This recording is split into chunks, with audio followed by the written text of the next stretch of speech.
مخالف پارٹی کا کام ہوگا۔ الیکشن نزدیک ہے نا، ڈاکٹر فہد نے تبصرہ کیا۔ ان بگڑے ہوئے لڑکوں کی اپنی بھی کئی دشمنیاں ہوتی ہیں، شاید وہی چکر ہو۔ ڈاکٹر شکیلہ نے حصہ لیا۔ اپنے MNA صاحب کو پنکھ لگے ہوئے ہیں، کہتے ہیں کہ اگر اس کے جان نشین کو کچھ ہوا تو وہ ہاسپٹل کی اینٹ سے اینٹ بجا دیں گے، فہد نے استہزائیہ کہا۔ تبھی ڈاکٹر قاسم اپنی کال ختم کر کے ان لوگوں کی طرف آئے۔ پریشان ہونے کی ضرورت نہیں ہے، ڈاکٹر علی احمد آ رہے ہیں۔ ان کا چہرہ اب اطمینان دکھا رہا تھا۔ تھینک گاڈ، سب کے منہ سے بے ساختہ نکلا۔ سب منتشر ہو کر دیگر مریضوں کی طرف متوجہ ہو گئے تھے، جو MNA کے بیٹے کی وجہ سے نظر انداز ہو رہے تھے۔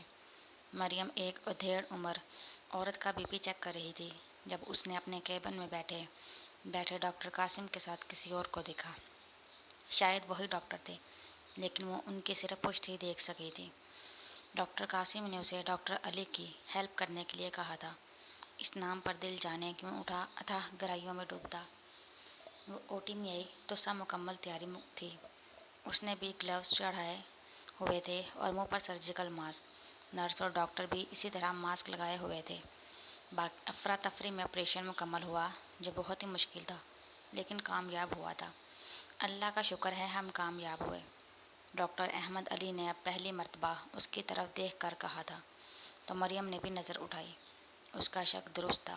جس آواز سے مانوسیت اور انداز سے اپنائیت سی محسوس ہو رہی تھی، وہ اس کا اپنا ہی تھا، لیکن دور تھا۔ وہ ساکت سی اسے دیکھ رہی تھی۔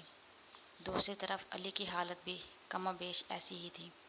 وہ OT سے نکل آئی اور کانپتے ہاتھوں سے گلوز اتارے۔ علی بھی اس کے ساتھ آیا تھا اور باقی سب کو کامیابی کی مبارکباد دی تھی۔ سب بہت خوش ہوئے تھے، جیسے بوجھ سر سے اٹھ گیا ہو۔ ہم لوگ ایسے خوش ہو رہے ہیں جیسے وہ MNA کا بیٹا ہمارا سگا ہو، فہد نے مسکراتے ہوئے شگوفہ چھوڑا۔ اگر مر جاتا اس کا جانشین تو وہ ہمارا سگا دشمن بن جاتا، ڈاکٹر شکیلہ نے بھی اسی کے انداز میں کہا، جبکہ مریم ان سب سے کچھ فاصلے پر کھڑی تھی۔ اس پر عجیب سی کیفیت طاری تھی۔ دل تو تیزی سے دھڑک رہا تھا۔ اندر ایک طوفان تھا اور باہر سے سکوت، تالاب میں کھڑا پانی جیسے۔ بے ساختہ ہی اس کے قدم پیچھے کی طرف اٹھے اور وہ وہاں سے مڑ گئی۔ بھاگتے ہوئے وہ پارکنگ تک آئی تھی۔ کچھ دیر رک کر سانس درست کی۔ اسے وہ منظر یاد آیا، کچھ سالوں پہلے اسے گھسیٹتا لی اور چلاتی ہوئی وہ ٹوٹ ٹوٹ کر گرتی سترنگی چوڑیاں، زخمی ہاتھ، ایک تماشا۔ بے ساختہ آنسو گالوں پر پھسلنے لگے۔ اپنی سسکیوں کا گلا اس نے مشکل سے گھونٹا تھا۔ کچھ بھی تو نہیں ہوا تھا، کچھ بھی تو نہیں، لیکن یہ کیا ہو گیا تھا جو بظاہر نظر نہیں آتا تھا، سیدھا روح تک پہنچتا تھا، جس پر تو آنچ بھی نہیں آئی۔ لرزتے قدموں سے وہ اپنے کوارٹر کی طرف بڑھنے لگی، جو ہاسپٹل کے پیچھے بنے کوارٹرز میں سے اس کا تھا۔ مریم، زبان اور مکان کی گردش تھم گئی۔ ہوا سے لہراتے درخت رک گئے، پھول بھی بے خوشبو ہو کے واضح عدم ہو گئیں۔ سب کچھ غائب، صرف ایک پکار، ایک آواز، ایک نام، دو لوگ۔ ایک پشت کیے کھڑی تھی تو دوسرا کچھ فاصلے پر اسے بلاتا۔ اس کے بڑھتے قدم خود بخود رک گئے۔ شاید وہ بھی ساکن ہو گئے تھے، باقی چیزوں کی طرح۔ لمحہ بلمحہ اسی کی طرف آتا، اب وہ اس کے سامنے آ کھڑا ہوا تھا۔ مریم کی پلکیں بھی ٹرانس سے اٹھی تھیں۔ اس کی طرف وہ دیکھ گئی تھی، پتھر بنے ہوئے بھی۔ شکایت نہیں تھی، گلہ بھی نہیں تھا، نفرت بھی نہیں تھی، بس اذیت اور دکھ تھا مقابل آنکھوں میں، اور انجانا سا احساس۔ مریم کی آنکھیں خالی تھیں، ویران تھی، لیکن ایک انجانا سا احساس وہاں بھی تھا۔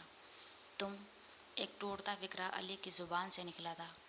ہاتھ بڑھا کر اس نے مریم کے چہرے کو ڈھکتی لٹ کو ہٹایا، جو اس کے آدھے چہرے کو کور کر رہی تھی۔ وہ اس کا ہاتھ جھٹکنا چاہتی تھی، لیکن ایسا نہیں کر سکی تھی۔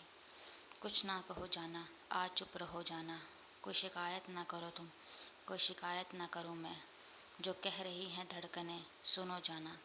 جدائی کا لمحہ آ گیا تھا مانا، ملے ہوئے بھی گزر گیا زمانہ۔ آج ہم سے ملو جانا، سنسان ہے راہیں، ویران ہے نگاہیں، ساتھ چلو جانا۔ جیا نہیں جاتا تم بن، کٹتے نہیں ہیں رات دن، سنگ میرے جیو جانا۔ آج کچھ نہ کہو جانا۔ کیوں کیا ایسا تم نے؟ کیوں چھوڑا مجھے؟ کیوں نہیں سنی میری بات؟ کیوں جدا کر لیے راستے؟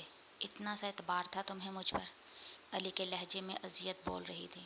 آنکھوں سے دیکھا تھا میں نے، اس کے انداز میں اس سے بھی زیادہ اذیت تھی۔ کیا دیکھا تھا تم نے؟ صرف تصویر کا ایک رخ، دوسرا دیکھنا نہیں چاہتی تھی تم۔ پارکنگ سنسان پڑی تھی، وہ دونوں تنہا کھڑے تھے، دور ہو کر بھی تنہا، ایک ہو کر بھی جدا۔ تیش میں آ کر مریم نے آگے کو آئے سارے بال پلٹ دیے جو چہرے کے دائیں سائڈ پر گرے تھے۔ اس نے دائیں گال پر انگلی رکھی، جہاں آنکھ سے لے کر ٹھوڑی تک جاتا ایک داغ تھا، پتلی سی لکیر تھی۔ دیکھو، یاد ہے کچھ تمہیں؟ سرخ آنکھوں سے اس کی آنکھوں میں جھانکا۔ علی کے چہرے پر سایہ سا لہرایا تھا، اس کا چہرہ سیاہ پڑ گیا۔ یہیں آ کر تو اس کی پکڑ ہوتی تھی، اپنی جنونیت کے ہاتھوں عمر بھر کا پچھتاوا۔ یہ تو کچھ بھی نہیں ہے، تم نے مار ڈالا تھا مجھے جب میں رشتوں سے ہاری ہوئی تھی، تم پر بھروسہ کرنے لگی تو کتنی بے رحمی سے تم نے چکنا چور کر دیا میرے اعتبار کا آئینہ۔